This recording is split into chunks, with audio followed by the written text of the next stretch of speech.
I'm Simone Heng, and welcome to my brand new YouTube channel called Us, The Power of Human Connections, where I'm going to interview everyday human connection superheroes.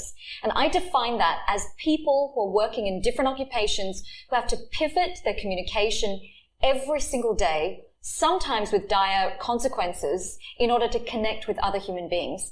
And today I have F&B consultant Vivian Pei with me. She has been working in F&B a long time. Hello, Vivian. Hi there. How are you? I'm good. Can you tell me about your journey with the F&B industry, food and beverage industry? Absolutely. Yes, I started very young because my parents had a restaurant. And growing up in the States, like many teenagers, I worked a part-time job, and I started working at my parents' restaurant. So I was officially I was 14 when I started working there, front of house, bussing tables, hostessing, all the way up through to waitressing. And then, but like many, good immigrant parents, they pushed me away from all that. I went to university, I studied, I worked around the world in the corporate world for many years, and eventually I realized that my heart wasn't in it, and I had to go back. So I ended up going back into F&B, but kitchen side. And I was very lucky to be able to cook and work in France. And so I would say that I have a very well-rounded F&B experience in that I've done really both front of house, back of house. And so pretty much every single job in a restaurant I've done.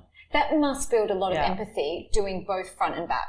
It does. As a cook, for example, I can understand that if wait staff come in and are very harassed by the client, that maybe the client's in a hurry or something didn't taste right.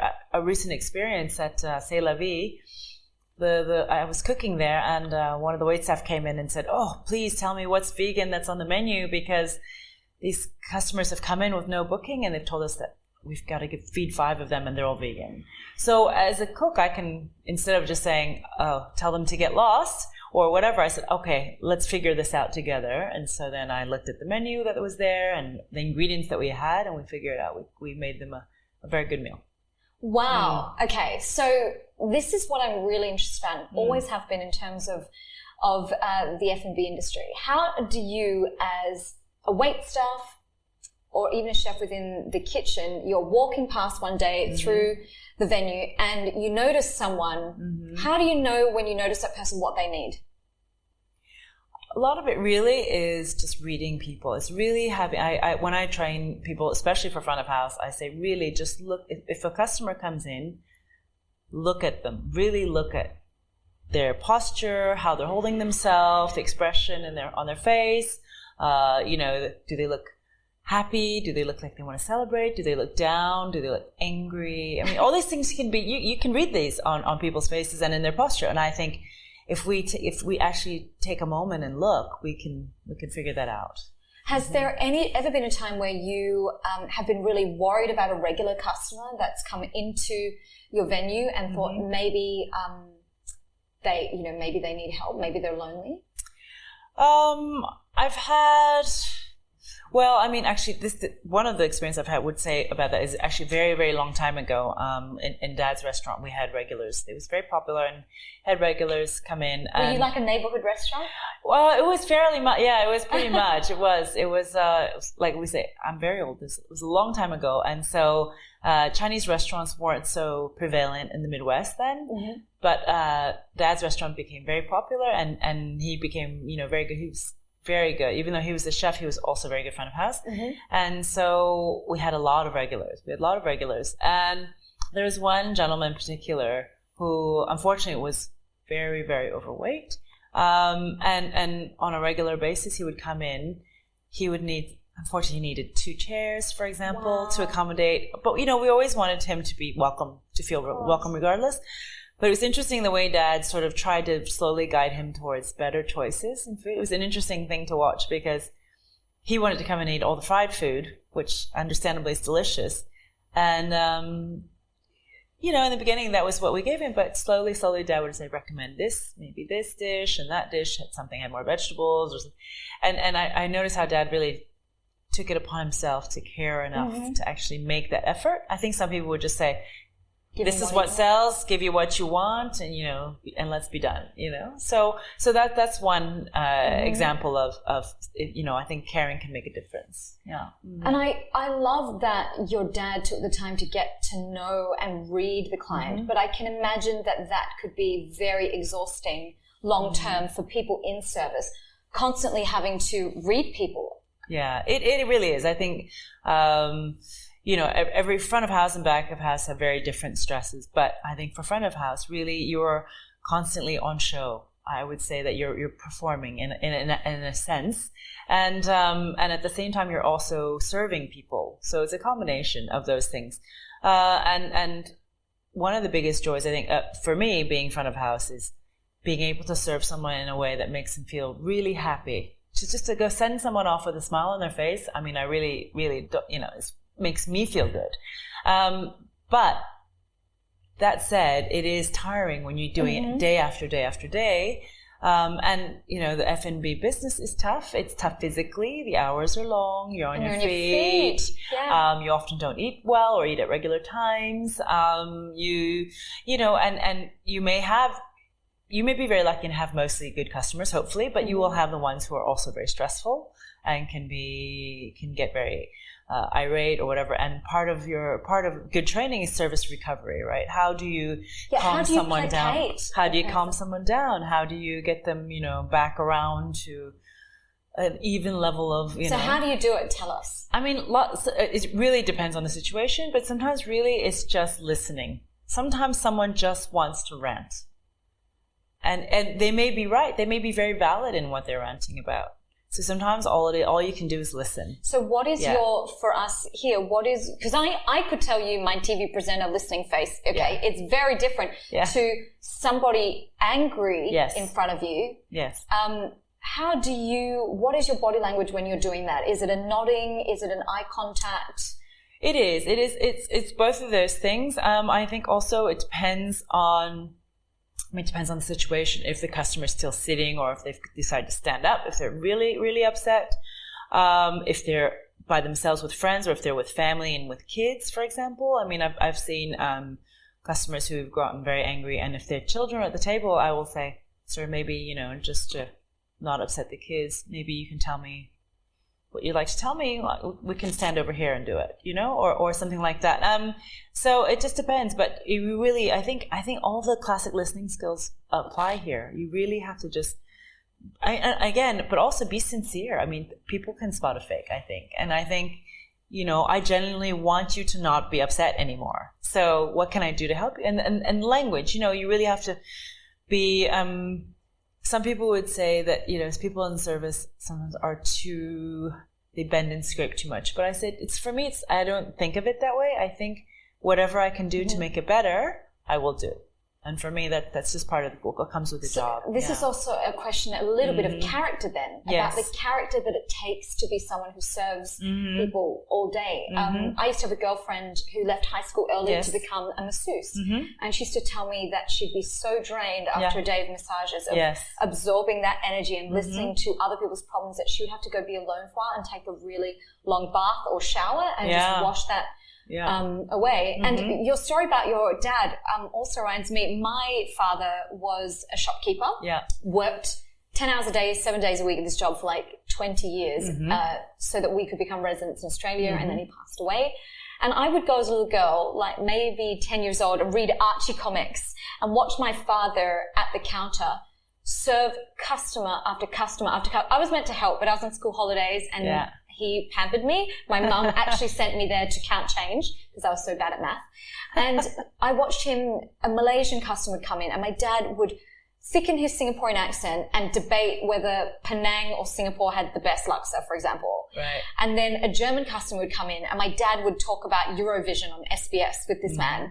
And then a British customer would come in, and they're obviously in this area, there are a lot of immigrants, right? Been in Australia 20 years, but still immigrants, and they wanted to talk about English Premier League. And I would think, wow, that is why my dad watches soccer with us. And I don't think it's his preference for what he wants to watch. He wants to have conversation fodder. And so this man was inconveniencing himself constantly in order to make communication more easy for these other people. So service, therefore, is really a pillar of human connection. I really believe so. I mean, I think when you say the inconveniencing yourself, it's an interesting way to phrase it. I haven't thought about it that way, but it is. It really is that. Yeah, because I'm sure it doesn't feel that way when it's an easy customer, but when it's a difficult customer to break through with, it's like when I remember doing an interview in Dubai with a former pussycat doll. I won't go into it.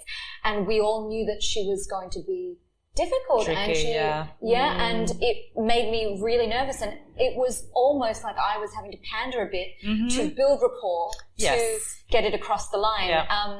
And it's not easy. It was very exhausting. Yeah, exhausting. It is. Yeah. So have you ever had regular customers who then cross boundaries and become your friends? Yeah, I mean, that has happened. And I don't even like to think of it as crossing boundaries. I think it's just if you have regulars who are, respectful and are, good customers and come in time after time, it does happen that you can become friendly, and then you can, okay, let's go grab a drink or a bite or something like that, So how do you judge who's willing to build rapport and who wants to be left alone? That goes, again, reading people. It's about body language. It's about even just the tone of voice when they speak to you. When I approach a table, for example, and say, can I help you? Do you have any questions, or what would you like to order? Some people are very chatty. Oh, what about this? What about this? And those people right away, I find people when they start asking a lot of questions, for me, it's a sign that they are more open to speaking anyway, that they want to know more. So then I'm happy to, help them out and give them as much information as they need. And then some people are very much, yep, this is what I want. This, thank you. Here's a menu. That's it. Done. And they shut it down. Close communication. Yeah. Right? So, that's quite evident. Yeah. Mm-hmm. So I wanted to say, I notice really incredible service staff as a customer who know to bring the food to the table or to interject when they've seen you stop talking. There's a break in communication. Yes. And then I've seen others, normally quite young, who will interrupt what is a very intense, engaged situation to essentially do their job. Yes. And I always wondered whether that would be something to do with our Asian culturally, that they don't want to get in trouble, so they're trying to bring the food before it's too hot, it's too How do the great service staff know? Because we can all use this in the rest of our lives. When do we interject and when do we not? Like, how are you trained for that? I don't know if that's, you can, on a training level, you could say things like, look for a break, look for them to pause, and that kind of thing, right? Or if if you're near the table, you can you can't help but hear some of the conversation. And you can see that, especially I think in a restaurant, if someone has ordered and they're expecting food, they may keep an eye out for it. So if you catch someone's eye, these are all ways that you can learn when, but sometimes there's situations that goes beyond that, and so then it's really just experience, I think, just to keep doing it over and over. So that is such a good lesson for all of us in a world where now human connection is decreasing because of technology, and obviously many countries around the world are still in lockdown. Yep. But to be more mindful when we do get to connect again, and to realize that every interaction you make, sometimes good, sometimes not so good, is a learning lesson to build your own library of experiences to just have better connection in your lives. Because what we know by how the brain is wired, and you guys can check out all the other stuff I posted on Instagram about this, is that connection and being healthily connected with orbits of intimate relationships and also wider ones is a direct route to happiness. It really is, by the way our neurology is done. So I wanted to ask you my final question, which is, what do you think, that's what I think we can take away, but what do you think we can all learn the next time we go into an F&B outlet, a restaurant, a bar, from the people serving us? I think from a human connection, I think it's really just, I think we had discussed sort of offline, but we'd talked about, people's character. How can you judge someone's character? And I think one of the ways that's very easy is to see how someone treats service staff. Hopefully most people are very respectful because they're doing their job and they're providing you a service. But I've seen some people be very rude to service staff as if the staff are beneath them. And that always breaks my heart. Not only for the service staff, but actually even for the person, just to think. I think that's a very sad person who has to put someone down in order for them to make themselves feel more important, right? So that's one thing. But I think as far as, what we can learn from, service staff actually, you said superheroes, they're the really everyday superheroes. I don't do it daily anymore. Okay. So, but the ones who are out there, the ones who are, I have to say during this crazy time, I put people who are working in restaurants and bars as frontline workers because they're still out there because people want to go out and eat and still have a life. And we're lucky in Singapore to be able to do that. These people are still exposing themselves to many, many people over the course of a day. And they're doing it with a smile. So I think that kind of work ethic and that kind of, humanity and passion for and passion a job that's for what they're not doing. Easy for the hours. It's not easy. It doesn't pay that great. But I think for me, the best service people, it's just really in them to keep doing it no matter what. Yeah. Thank you so much, Viv. And if people want to find you, where can they find you online? Instagram is probably the easiest. Vivilicious with all I's. VIVILICIOUSXO. And I'm new to Clubhouse as well. That's the new thing I'm playing around with. What are you on Clubhouse? Same. All my social media is the same. Okay, it's Vivilicious. Thank you so much, darling. Thank you very much. Thanks for having me. Here's my risky COVID hand contact. We can sanitize afterwards. Yeah, we were sanitizing afterwards. Thanks for having me.